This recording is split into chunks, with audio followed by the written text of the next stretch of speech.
Alors, donc on est rendu à la troisième leçon, puis on souhaite la bienvenue à tous ceux qui se joignent à nous en vidéo.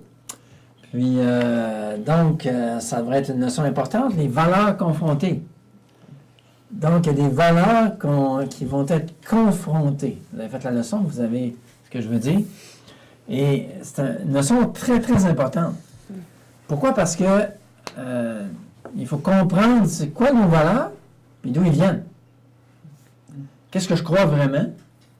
Parce que ça va m'orienter. Ce que je crois, là, ça va m'orienter. Puis surtout qu'on a besoin de confronter nos valeurs pour différentes raisons. Parce que il y a une accélération des changements dans notre société. Hein? Juste le fait d'avoir un téléphone intelligent. Ça confronte une valeur. C'est une vraie Bible, ça? Une Bible sur un téléphone intelligent. Hein? De plus en plus, on voit de moins en moins de chrétiens avec le Bible. Mais pensez à un chrétien d'un certain nombre d'années, là, qui, lui, dans son concept, la Bible, c'est écrit. Puis là, il arrive à l'église, puis tout ce qu'il voit, c'est des téléphones intelligents, puis avec la Bible. C'est vraiment une Bible. Évidemment, ça en est une. Mais il faut comprendre que ces changements-là font en sorte que ça confronte nos valeurs, ce qu'on croit. Et en plus, dans notre société, il y a une bataille intense contre les valeurs chrétiennes. Tu ne seras pas chrétien longtemps sans comprendre que tes valeurs vont être confrontées.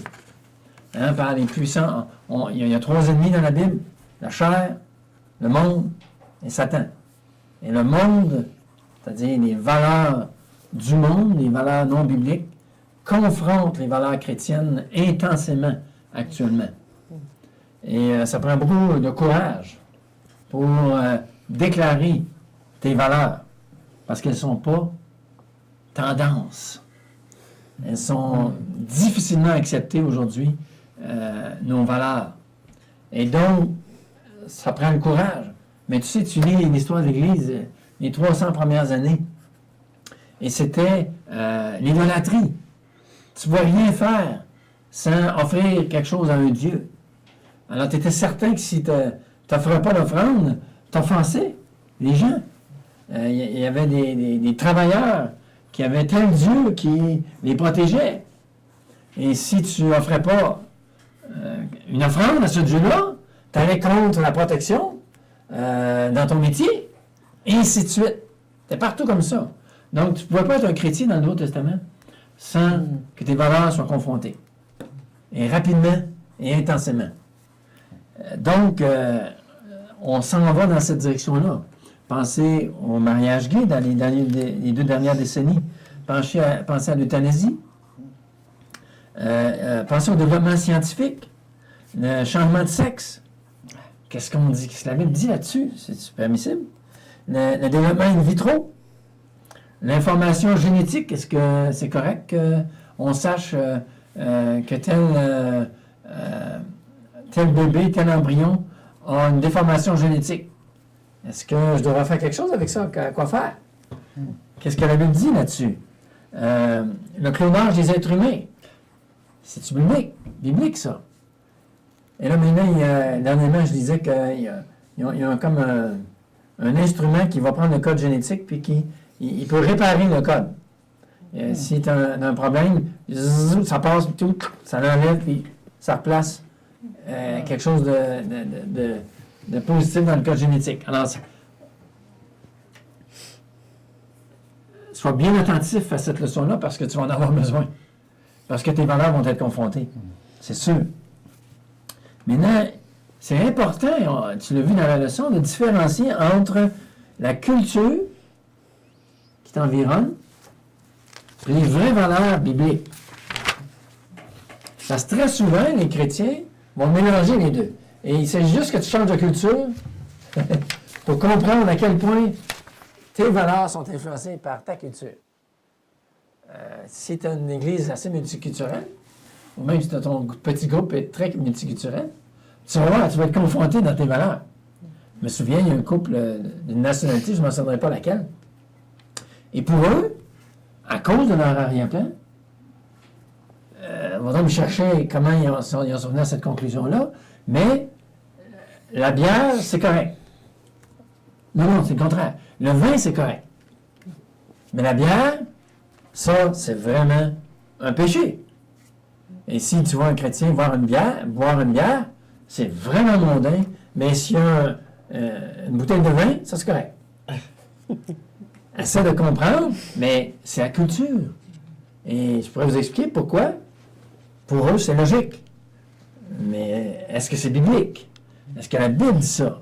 Est-ce qu'il est interdit de boire du vin? Qu'est-ce que la Bible dit sur toutes sortes de sujets? Est-ce que, excusez de le mentionner, mais je pense que ça vaut la peine, est-ce que la masturbation, c'est correct ou c'est pas correct? Qu'est-ce que la Bible dit là-dessus? Est-ce que des relations sexuelles avant le mariage, c'est correct ou c'est pas correct? Dans notre culture, c'est très accepté. Mais qu'est-ce que la Bible dit là-dessus? Les divorces, qu'est-ce que la Bible dit là-dessus? Il y a des dizaines de sujets. Et les cantiques, les vieux cantiques sur les ailes de la foi. La musique. Est-ce que la musique contemporaine, c'est biblique ou c'est pas biblique? C'est mondain.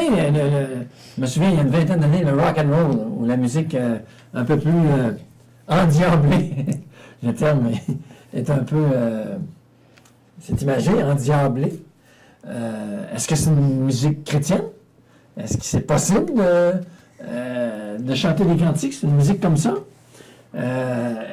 Toutes sortes de questions qui vont être remises en question par les nouvelles générations ou par les cultures qui viennent dans l'Église et qui viennent très souvent nous remettre en question sur la façon dont on fait les choses. Le repas du Seigneur, chaque semaine, c'est-tu biblique? Une fois par mois, c'est-tu plus biblique? Le baptême. Est-ce qu'un baptême par aspersion, c'est biblique ou ça prend un baptême par immersion? Est-ce que... Et il y a des centaines de questions comme ça que vous allez rencontrer et qu'il faut vous poser la question, c'est-tu une valeur biblique? Est-ce que je suis influencé par ma culture d'Église? Est-ce que je suis influencé par ma culture du pays dans lequel je vis? Est-ce que je suis influencé par la nouvelle culture? Hein? Des questions importantes. Actuellement, dernièrement, j'ai vu ça. Les jeunes pasteurs, ils aiment beaucoup la bière bien brassée. Donc, ils vont dans les... Comment on appelle ça? Dans les brasseries. Les brasseries, pas des brasseries, mais... il y a un terme pour indiquer ça, là, qui ne me revient pas. Les brasseries locales. Là, les micro-brasseries. Micro-brasseries, c'est ça le terme. Donc, il y a des conférences de pasteurs actuellement qui discutent des sujets théologiques avec une bière, une bonne bière en microbrasserie. Qu'est-ce que la Bible dit là-dessus? On parle de pasteurs. Qu'est-ce que je vais faire? Qu'est-ce que la Bible dit? L'utilisation de l'Internet. C'est biblique. Qu'est-ce qu'on fait avec ça? Est-ce que la Bible dit là-dessus? Etc. Donc, c'est important de différencier entre ce que la Bible dit puis notre culture. Et donc, il faut vraiment essayer d'étudier les Écritures de manière objective, sans faire dire au texte qu'il ne le dit pas. Et donc, on doit être sérieux dans notre étude des Écritures. Et dès ta jeune vie chrétienne, c'est important que tu développes un goût des Écritures pour examiner, pour voir si ce qu'on te dit est exact. Et examiner pour voir si les traditions qui sont acceptées, est-ce que c'est correct ou pas. Et des fois, on est remis en question par une autre église, par un autre chrétien, etc.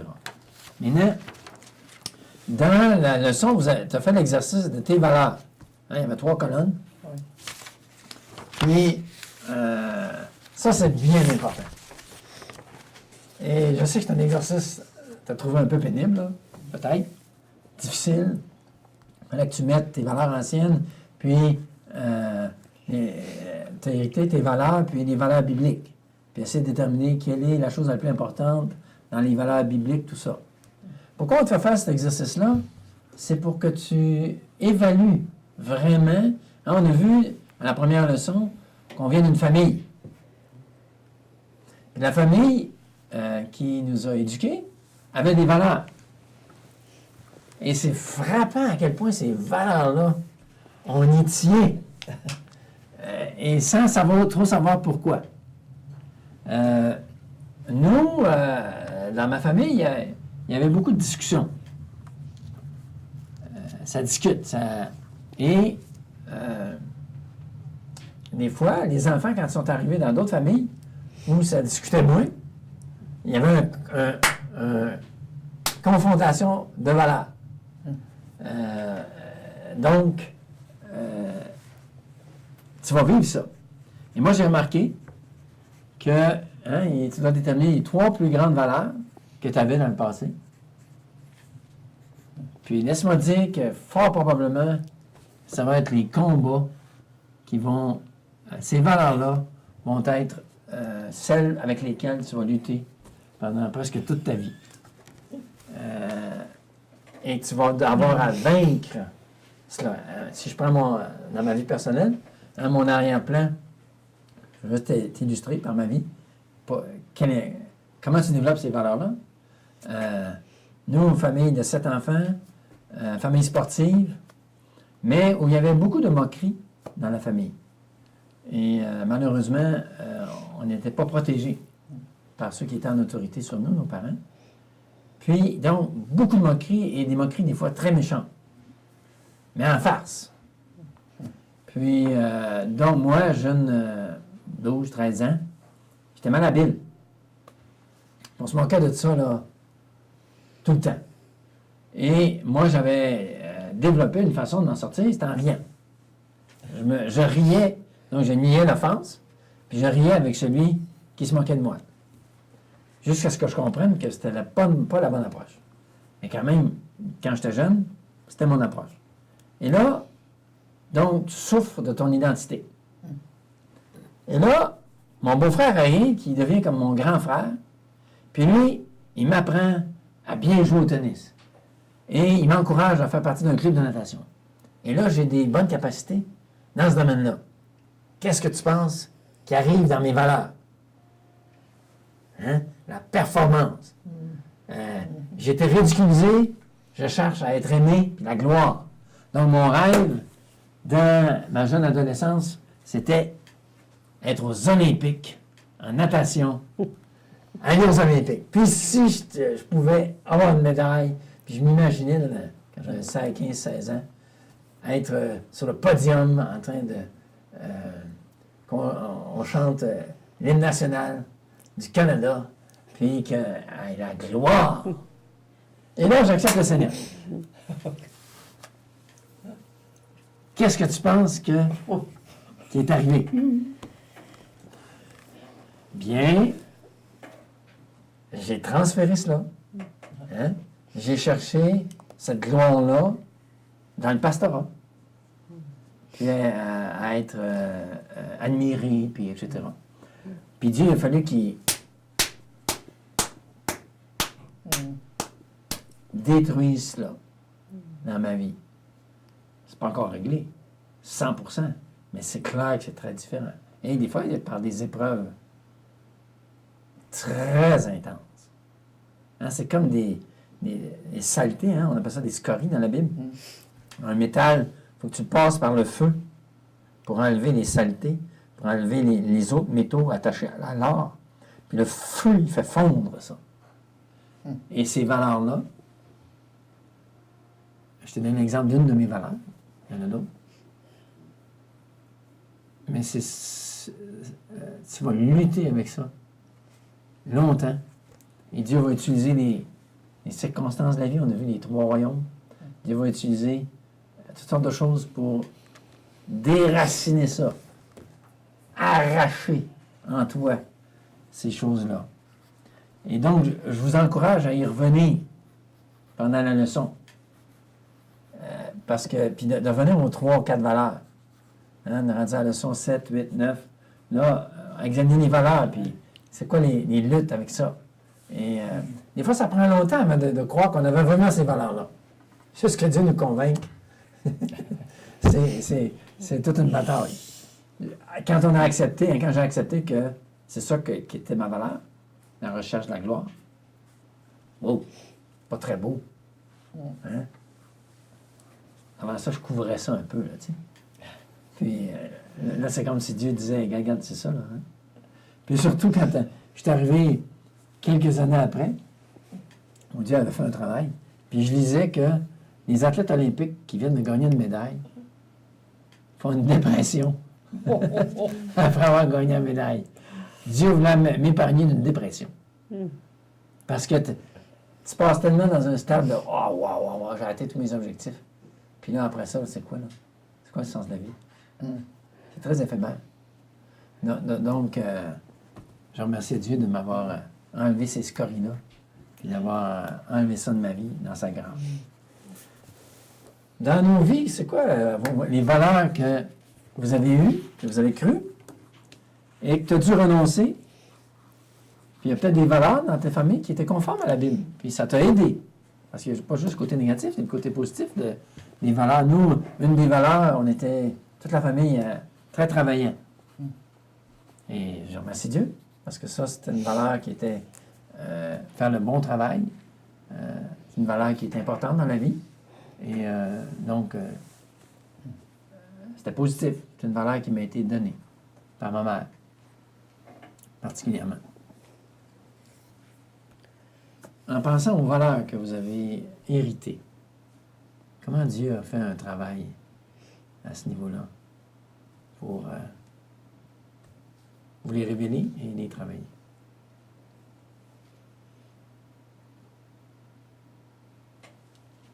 Mais il y en avait deux qui sortaient. Vivre sans conflit. OK. T'as pas de te chicaner. C'est toi qui provoque la chicane. Si tu veux aider, bien là, t'es la provocatrice. OK. Donc, vivre sans conflit, on se chicane pas, mais on se parle pas. On se couche notre colère. Fait que vivre sans conflit, c'était une valeur très, très, très forte. Et comment Dieu s'y est pris pour te déraciner de ça, enlever ça? Ben, m'a montré la vérité, qu'il y a OK. des conflits, ça existe. Il y a mis Des situations. des situations de conflit assez souvent, là. Assez souvent pour dire, regarde, on parle, on communique, on règle les conflits, et oui, on règle l'amertume à chaque... ouais. Ah, c'est Dieu, bon. Dieu il m'a enseigné là-dessus. Puis l'autre, ben, c'était d'être l'apparence.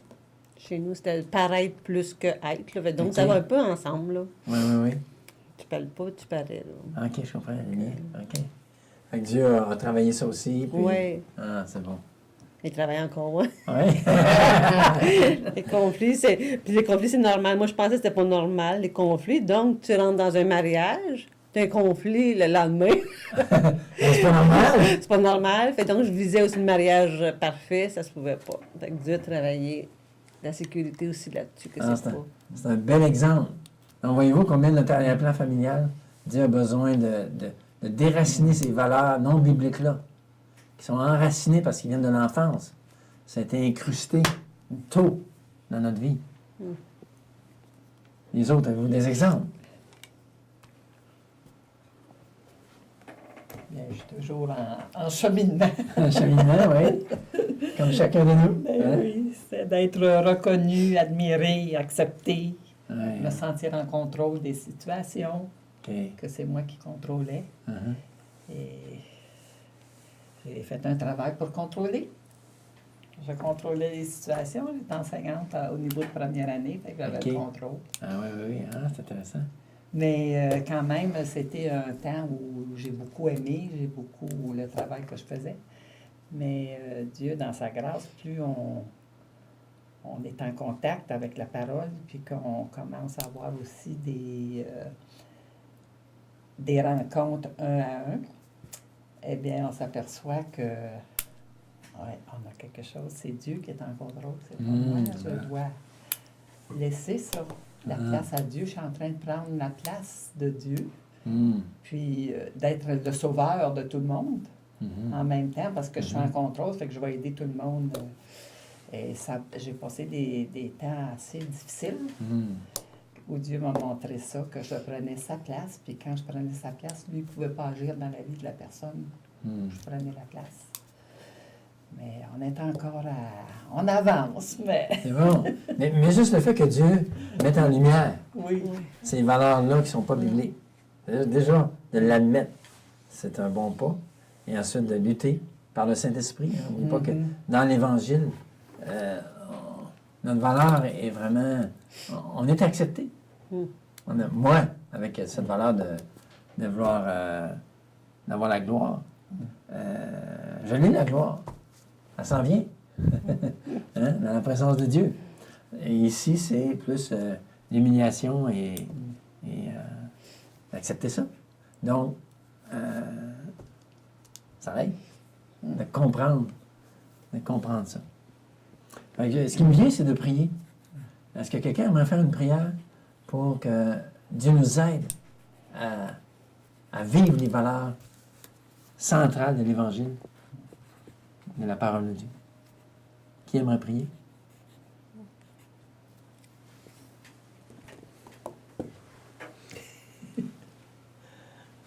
Tu pries, je prie ou tu pries? N'importe qui. Moi aussi. OK. OK.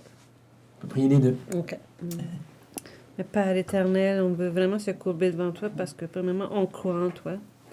On croit que tu es notre papa, on croit qu'on est une famille et on croit que tes écritures, c'est la vérité qui amène les vraies valeurs à notre vie, la vraie sécurité à notre vie.